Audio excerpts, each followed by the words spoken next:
Jake woke up in a metal box barely big enough for him to lie down. His shoulder and leg still hurt from the energy weapon burns. The air smelled like chemicals and something rotten. A small window in the door showed him another hallway with more metal boxes lining both sides. He could hear voices, human voices, crying or talking quietly. Jake pressed his face to the window and saw other prisoners walking past in gray uniforms. "Hey," he called out softly. "Hey, can anyone hear me?" "New guy's awake," someone said from the box next to his. "Don't talk too loud," another voice warned. "The bugs don't like noise." Jake's door made a loud click and slid open. Two Vex-Tie soldiers waited outside. One held a weapon while the other carried gray clothes. "Put these on," the armed one said. "Then come with us." Jake changed into the gray uniform. The fabric felt rough against his skin. The Vex-Tie led him down long corridors filled with more prison cells. He saw hundreds of humans inside, all wearing the same gray clothes. They brought him to a larger room where about 30 prisoners sat on benches. At the front stood an older man with gray hair and scars on his face. The man wore the same gray uniform, but he stood straight like a soldier. "I'm Colonel Frank Butler," the man said as Jake sat down. "Welcome to hell, son. What's your name?" "Jake Morrison." "I was security chief at Kepler Station." "Was?" Frank asked. "The Vex-Tie destroyed it? Killed almost everyone." Jake's voice was quiet. "My partner helped them do it." Frank nodded slowly. "Yeah, we've seen that before. The bugs are good at finding humans who think like them. Cold, logical. They don't understand that some of us choose to feel nothing." A young woman sitting nearby leaned over. "I'm Amy Walsh. I've been here 8 months. Used to run communications on a Navy ship." "How many of us are here?" Jake asked. "About 3,000 humans on this rock," Frank said. "They bring in new prisoners every few weeks. Been doing it for years." "What do they want from us?" Frank's face grew dark. "They're trying to figure out how we work. Why we fight when we should give up. Why we keep hoping when there's no hope left." The next few days were hell. The Vex-Tie woke them before dawn and marched them to work areas. Some prisoners cleaned the alien buildings. Others moved heavy rocks or sorted strange materials. The work was hard, but that was not the worst part. The worst part was the testing. Every day, Vex-Tie scientists took different prisoners to white rooms for experiments. They asked endless questions about human emotions and memories. They showed horrible images and recorded how the prisoners reacted. They played sounds of human children crying and watched to see who looked sad.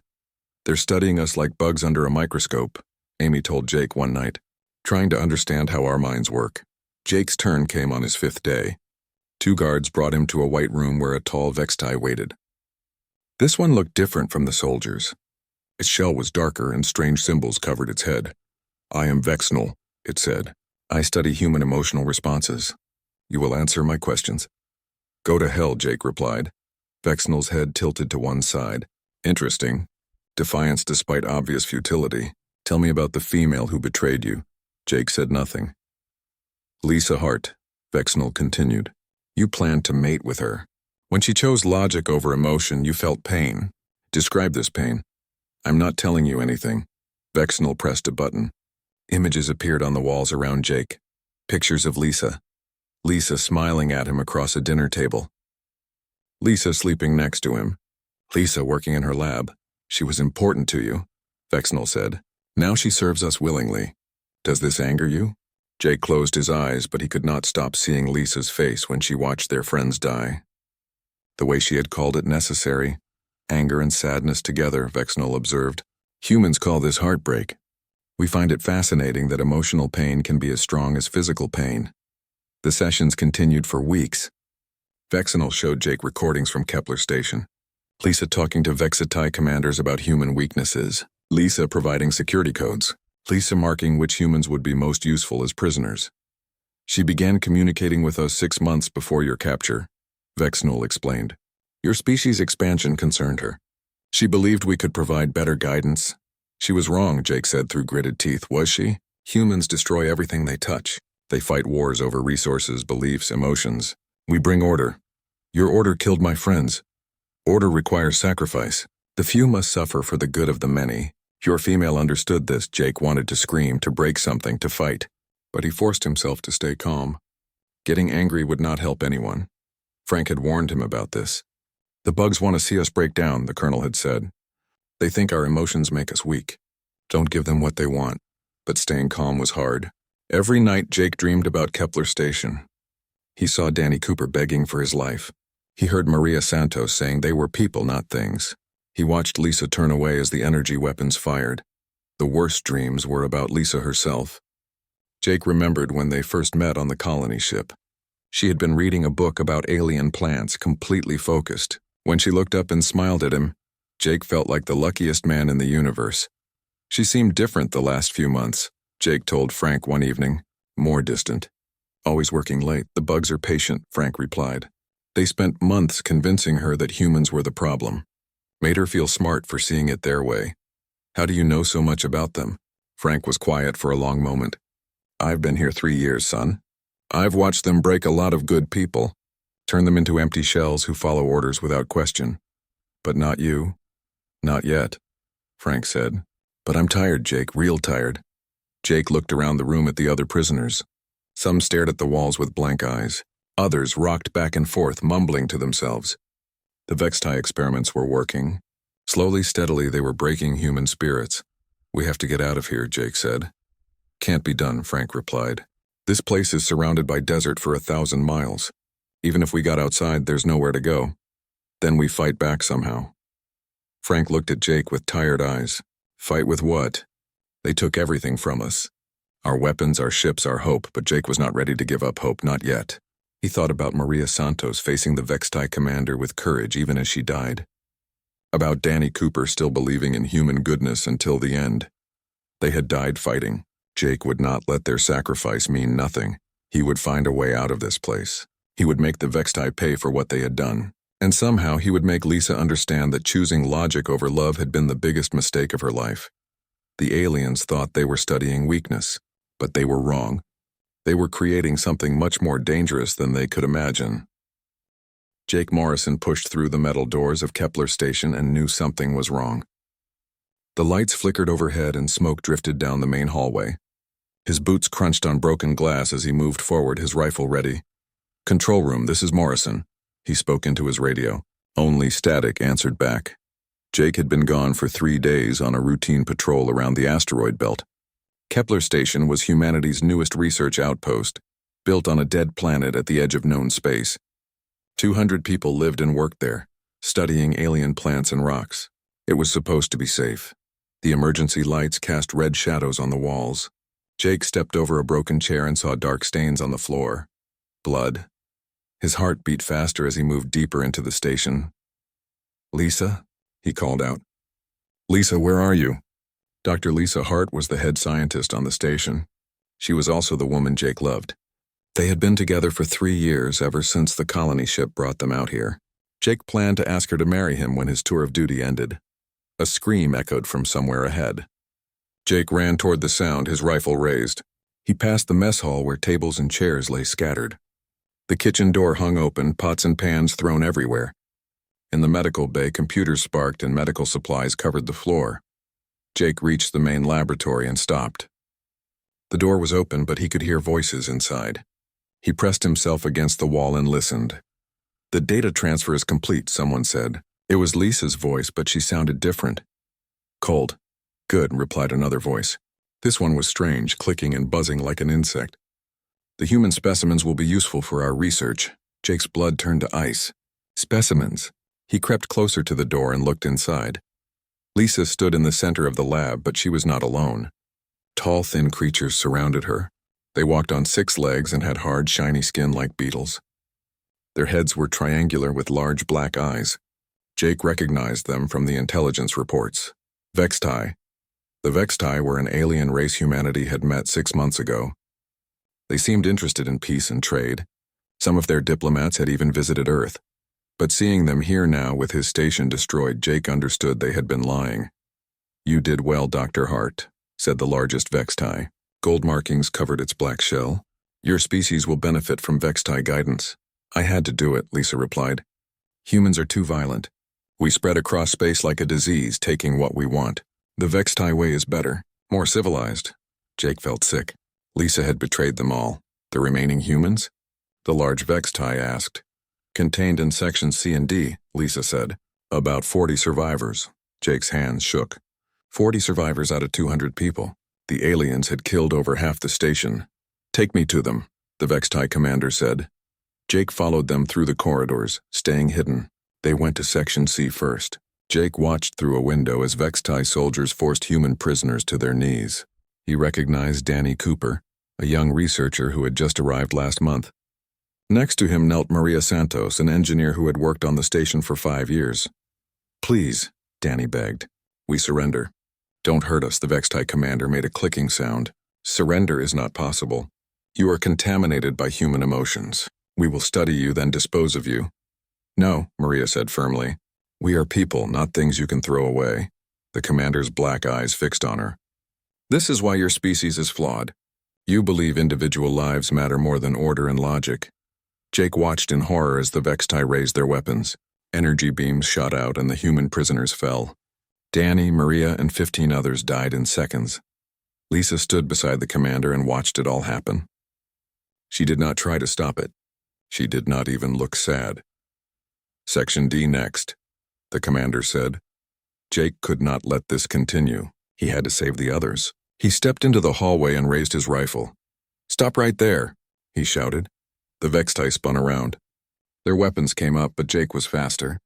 He shot 3 soldiers before they could fire back. Energy beams sizzled past his head as he dove behind a wall. Jake, Lisa's voice called out. Jake, don't do this. You don't understand. I understand enough, Jake yelled back. He fired around the corner and hit another alien. You're making a mistake, Lisa said. The Vextai are trying to help us. Humanity needs their guidance. They just murdered 20 people, Jake shot back. Those deaths were necessary, the commander said. Its voice was calm, like it was discussing the weather. Your emotional attachments make you weak. We will fix this flaw. More Vextai appeared from the other end of the hallway. Jake was trapped between 2 groups. He fought as hard as he could, but there were too many of them. An energy beam hit his shoulder, spinning him around. Another hit his leg and he fell. The aliens surrounded him. Jake tried to reach for his sidearm, but a Vextai soldier stepped on his hand. The commander walked up and looked down at him with those cold black eyes. This one shows unusual resistance, it said. He will make an interesting subject. Lisa appeared beside the commander. Jake looked up at her.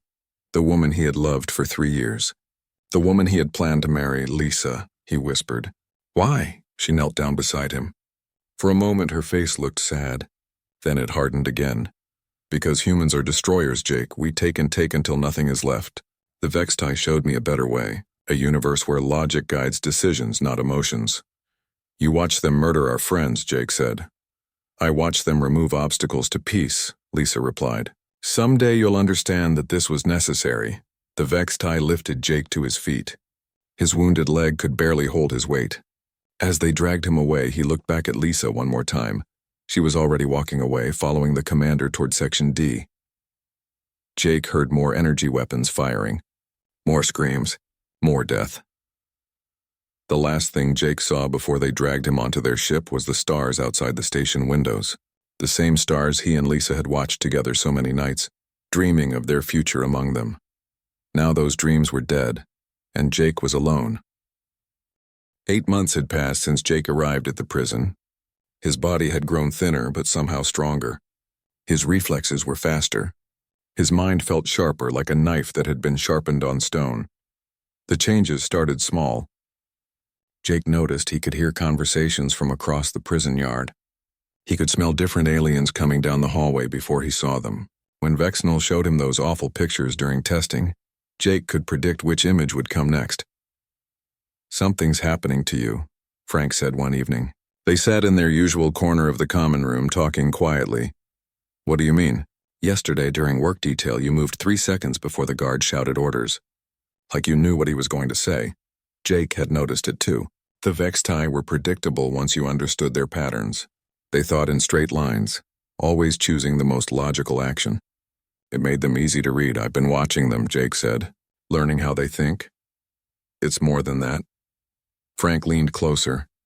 I've seen this before in a few prisoners over the years.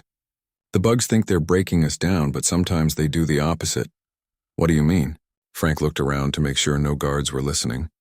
Humans evolved as hunters, Jake. Predators. For thousands of years we survived by being smarter and tougher than everything trying to kill us. Most of the time, that part of us stays hidden, but when we face real danger, really bad situations, something wakes up inside us, something old and dangerous. Jake thought about this as he lay in his cell that night. His dreams had been getting stranger lately. Not just memories of Kepler Station, but other things. Visions of Vextai military bases and their locations. Pictures of their home worlds and weak points in their defenses. Sometimes he dreamed about Lisa, but she looked different. Older, sadder. In the dreams, she worked with Vextai scientists, but her eyes were always searching for something, as if she had lost something important and could not remember what it was. The next morning brought bad news. Frank did not get up when the wake-up alarm sounded. Jake found him lying still in his cell, breathing but not responding. "He's been selected for deep testing," a guard told Jake. "Very exciting for our scientists." They carried Frank away on a stretcher. Jake watched through the window as they loaded him into a transport vehicle. The old colonel's eyes were open, but they stared at nothing. "Frank's done," Amy said sadly. "I've seen it before. They push and push until something breaks inside your head." But Frank was not done. 3 days later, he appeared in Jake's cell in the middle of the night. Not in person. The real Frank was still in the medical wing. But somehow Jake could see him and hear him clearly. "This is going to sound crazy, son," Frank's image said. "But I need you to listen." Jake sat up on his narrow bed. "How are you here?" "I'm dying," Frank said simply. "The deep testing fried my brain. But before I go, I need to tell you something important." Frank's ghost sat down on the edge of the bed. "The Vextai don't understand what they've done to us. They think stress and pain make humans weak, but they're wrong. Stress makes us adapt. Pain makes us evolve. Evolve how? Into what we used to be before civilization made us soft. Back when we hunted giant animals with stone tools, when we survived ice ages and plagues and wars." Jake felt something stir in his chest, a coldness that was not fear, but something much more dangerous. "They're waking up the apex predator in you, Jake. I can see it in your eyes. You're becoming something they never expected." "What am I supposed to do?" Frank smiled, and for a moment he looked like the soldier he used to be. "You're going to get out of here. You're going to find the information I've been gathering for 3 years. And then you're going to show these bugs what happens when they hurt the wrong species."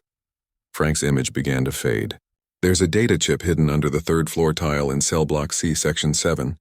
Everything you need is on there." "Frank, wait. Make them pay, son. For all of us."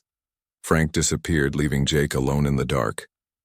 The next morning, Jake learned that Colonel Frank Butler had died during the night.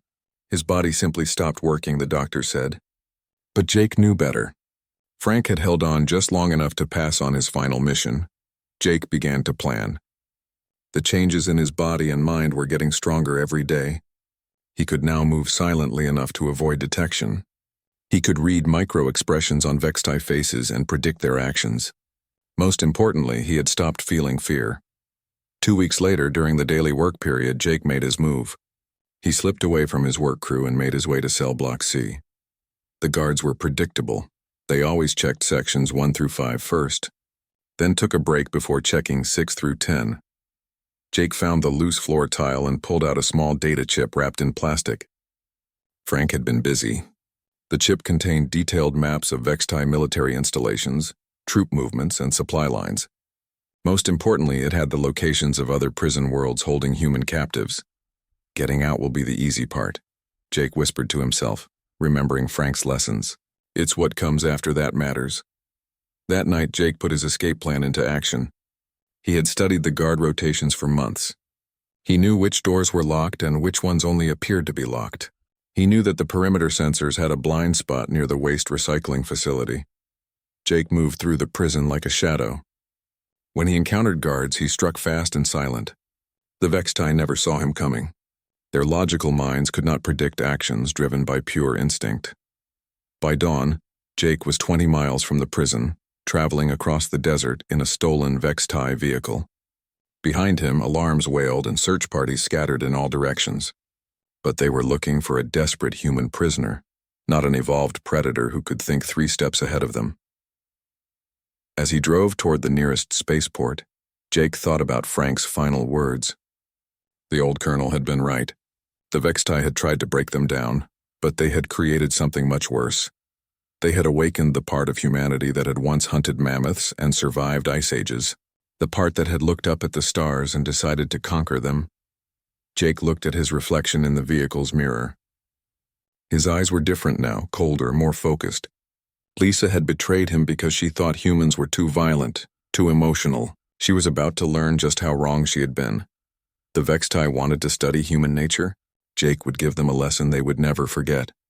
He would show them what happened when you hurt something that could think, adapt, and fight back. Frank was gone, but his mission lived on. And Jake Morrison was no longer just a man seeking revenge. He was evolution in action, armed with alien technology and driven by the cold fire of humanity's oldest survival instincts. The hunt was about to begin. Jake stood in the ruins of the Vextai research station on Corvat Prime, watching smoke rise from the destroyed buildings. This was his 15th strike against alien installations in 6 months. Each attack was more precise than the last. The data chip Frank had died to steal contained treasure maps to every major Vextai operation in 3 star systems. Jake had memorized every detail: guard rotations, supply schedules, communication protocols. The aliens' logical nature made them predictable, and their arrogance made them careless. Target neutralized. Jake spoke into his stolen communicator. 43 human prisoners freed, heading to Rendezvous Point 7. Copy that, Ghost, came the reply. Captain Rick Stone's voice crackled through the speaker. We'll have transport ready. Ghost. That was what the resistance fighters called Jake now. He moved like one, struck like one, and disappeared like one. The Vextai had started calling him something else. The Nightmare. Jake walked through the smoking research facility one last time. The aliens had been experimenting on human children here, trying to understand how young minds developed emotions. Now those children were free and the researchers were dead. Jake felt no guilt about that. A movement in the shadows caught his eye. One Vextai scientist cowered behind an overturned table, its black eyes wide with terror. Jake had left it alive on purpose. Tell your commanders, Jake said quietly. Tell them the Nightmare sends a message.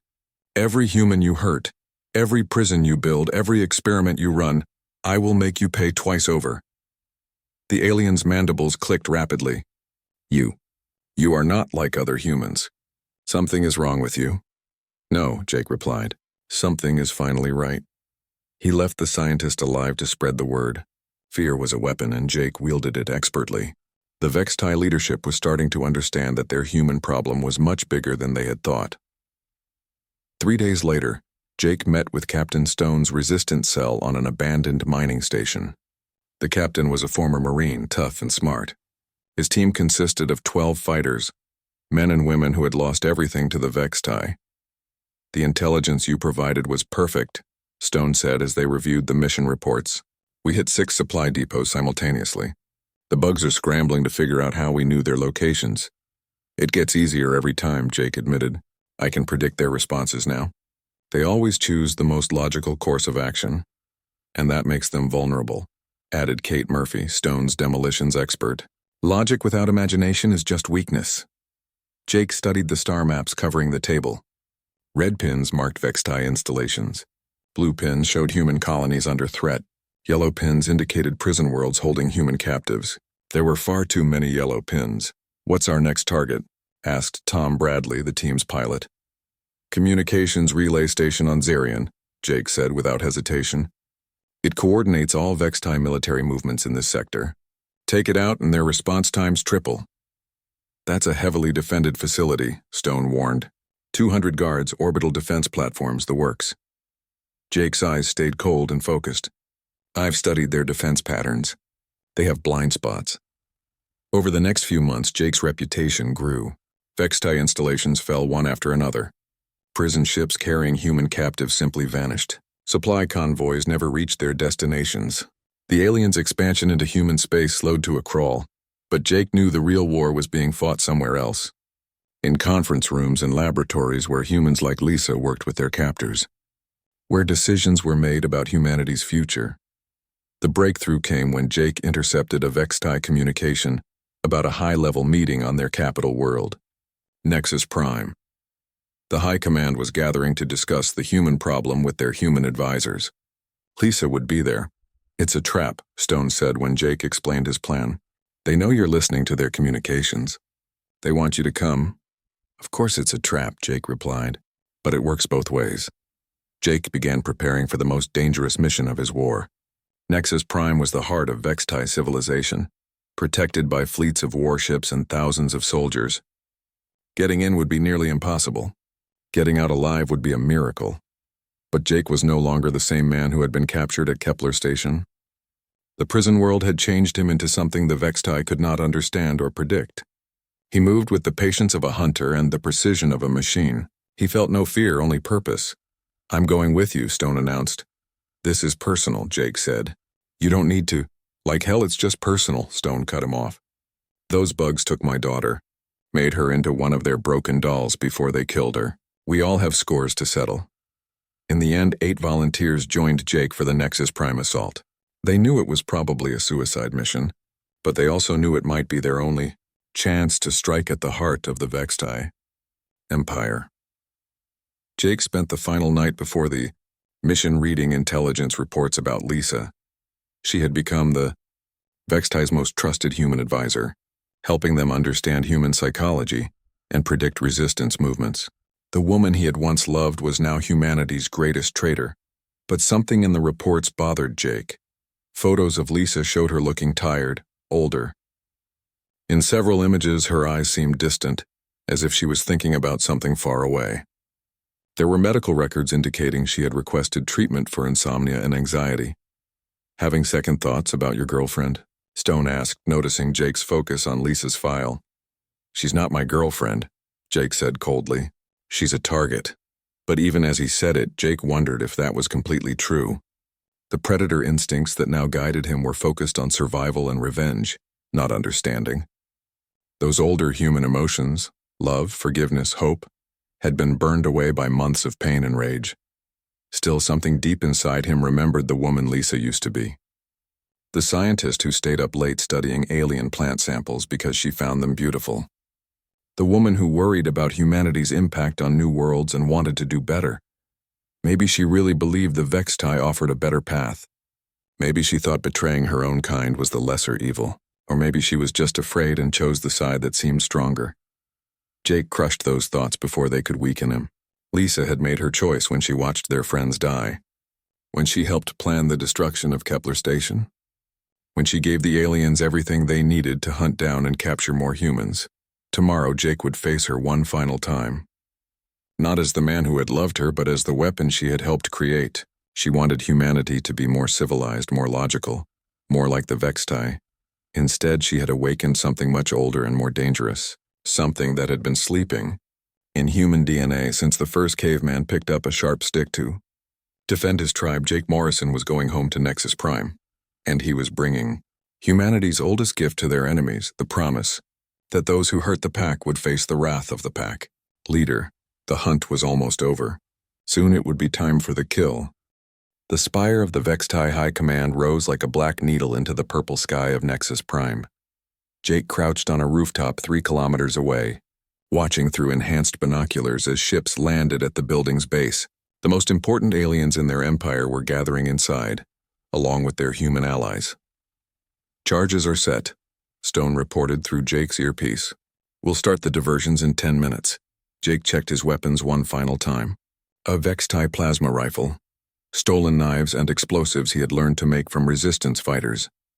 But his most dangerous weapon was his mind, sharpened by months of pain into something that could outthink any alien.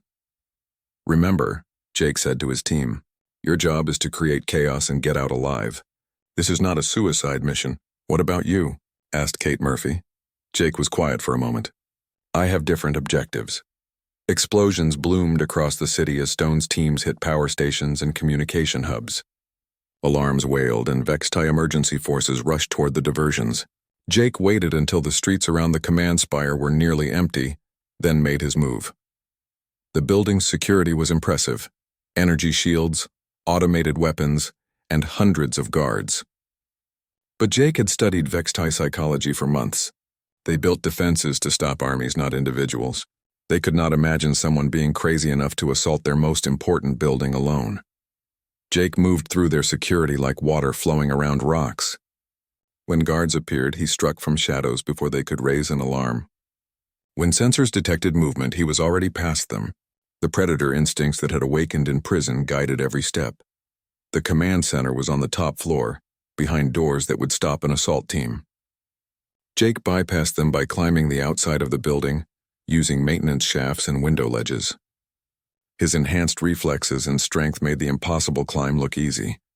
Through reinforced windows, Jake could see the meeting in progress. The high command sat around a circular table, 6 of the most powerful Vextai in the galaxy. At the head of the table sat High Vex Chancellor Morthak, the supreme leader of their race. And there, sitting between 2 alien commanders, was Lisa. She looked older than Jake remembered. Her hair was shorter and lines of stress marked her face, but she sat straight and spoke with confidence as she explained human behavioral patterns to the aliens. The resistance movements follow predictable emotional patterns, she was saying. They react to losses with increased aggression, but also with decreased tactical planning. Push them hard enough and they will make mistakes. Commander Zixthera, the same alien who had destroyed Kepler Station, leaned forward. What of this individual they call the Nightmare? Our analysts believe he is responsible for most of our recent losses. Lisa's face tightened slightly. Jake Morrison, former security officer, highly trained but emotionally unstable. His actions are driven by personal revenge, not strategic thinking. That makes him dangerous but also predictable. Then you can help us capture him? Chancellor Morthak asked. I can, Lisa said without hesitation. I know how he thinks. Jake activated the explosive charges he had placed around the windows. The blast shattered the reinforced glass and filled the room with smoke. Jake swung through the opening before the aliens could react. His rifle cut down 2 guards instantly.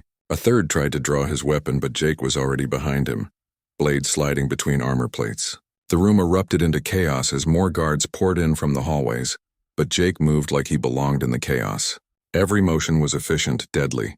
He flowed between enemies like death-given form, striking faster than they could think. In 30 seconds, every guard in the room was dead. The high command cowered behind their table. Lisa stood frozen, staring at Jake with wide eyes. This was not the man she remembered. This was something new and terrible. Hello, Lisa, Jake said calmly. His voice was different now, colder, more controlled. We need to talk, Jake, she whispered. What have you become? I became what you made me, he replied. What you and your friends forced me to become. Commander Zixthera tried to reach for a weapon. Jake's rifle swung toward him and fired once. The alien commander who had ordered the death of Jake's friends died without another word. You're insane, Lisa said, backing away. This is exactly why I had to help them. Humans are too violent, too emotional. We destroy everything we touch. Did we destroy Kepler Station? Jake asked. Did we murder innocent researchers? Did we build prison camps? Those were necessary sacrifices for the greater good, Lisa replied, but her voice shook. The Vextai offer order, stability. A future without war. Jake laughed, and the sound made even the alien leaders flinch. Order? You call genocide order? It's not genocide, Lisa said desperately. It's evolution. They're helping humanity become better. Better? Jake gestured at the dead aliens around him. I spent 8 months in their prisons, Lisa. I watched them torture children to understand human emotions. I saw them turn people into empty shells for their experiments. You don't understand the bigger picture, Lisa insisted. Sometimes individuals must suffer for the good of the species. Jake stepped closer to her. She could see her reflection in his cold eyes, and what she saw there terrified her. Danny Cooper was 22 years old. Jake said quietly. He had just gotten engaged. Maria Santos had 3 children back on Earth. They begged for their lives, and you watched them die. I couldn't stop it, Lisa whispered. You didn't try to stop it, Jake corrected. You thought it was necessary. High Vex Chancellor Morthak tried to crawl toward the emergency alarm. Jake's foot came down on the alien's head, pinning it to the floor. Your girlfriend speaks of logic and order, Jake said to the trapped Chancellor. Let me show you human logic. Jake reached down and grabbed Commander Zixthera's body. With strength enhanced by months of genetic awakening, he ripped the alien's spinal column free from its torso. The other aliens screamed in their clicking language. You want to understand humans? Jake asked, holding the bloody spine above his head like a trophy. We are the species that survived ice ages by learning to kill mammoths. We conquered our planet by being meaner and smarter than everything else. We reached the stars because we refused to accept limits. Jake's eyes fixed on Lisa. You betrayed us because you thought we were too violent. But violence isn't our weakness, it's our strength. It's what kept us alive when everything else wanted us dead. This isn't you, Lisa said, tears running down her face. The Jake I knew was kind, gentle. The Jake you knew was soft, Jake replied. Civilized, weak, your friends fixed that problem. Jake turned back to Chancellor Morthak. You made one mistake. You assumed humans would break under pressure like other species do. But pressure doesn't break us, it forges us into something harder. Jake's boot pressed down harder on the alien's head. Tell your fleets to withdraw from human space. Release all human prisoners. Stop your expansion toward Earth. Or I will personally visit every Vextai world and show them what happens when you wake up a sleeping predator. You are just one human, the Chancellor gasped. We have millions of soldiers. I've killed thousands of your soldiers in the past year, Jake said calmly. I've destroyed dozens of your installations. I've freed thousands of human prisoners. One human did all of that. Jake held up Zixthera's spine again. Imagine what our entire species will do when they learn what you've done to us. Chancellor Morthak's black eyes showed something Jake had never seen in a Vextai before. Genuine fear. We will consider your terms, the alien leader said. You'll do more than consider them, Jake replied. He pulled out a data pad and threw it at the Chancellor's feet. Withdrawal begins in 48 hours. All prisoners returned in 1 week. Your expansion stops permanently. Those are not terms, those are commands. Jake looked at Lisa one last time. She stood against the far wall, shaking and staring at him with horror. You wanted humanity to evolve, he said to her. Congratulations. You succeeded. Jake moved toward the shattered windows. Behind him, Lisa called out desperately. Wait, Jake, please. We can talk about this. There has to be another way. Jake paused at the window's edge. There was another way, Lisa. It was called trust. You threw that away when you chose them over us. I was trying to save humanity from itself, she cried. No, Jake said without looking back. You were trying to save humanity from being human. That was your mistake. Jake rappelled down the side of the building and disappeared into the chaos of the burning city below. Behind him, Lisa collapsed into a chair and stared at the alien spine lying on the conference table. She had helped create this monster, and now she had to live with the consequences. 6 months later, Jake stood on the rebuilt Kepler station, looking out at the stars through the same windows where he had once dreamed of a future with Lisa. The Vextai had kept their word. They had withdrawn from human space and released their prisoners. Fear, it turned out, was an excellent negotiator. Lisa was in a human prison now, serving a life sentence for treason. Jake had testified at her trial asking for mercy. Not because he forgave her, but because she had accidentally given humanity exactly what it needed. A reminder that sometimes the only way to preserve peace was to be ready for war. The Vextai still existed out there among the stars, but they no longer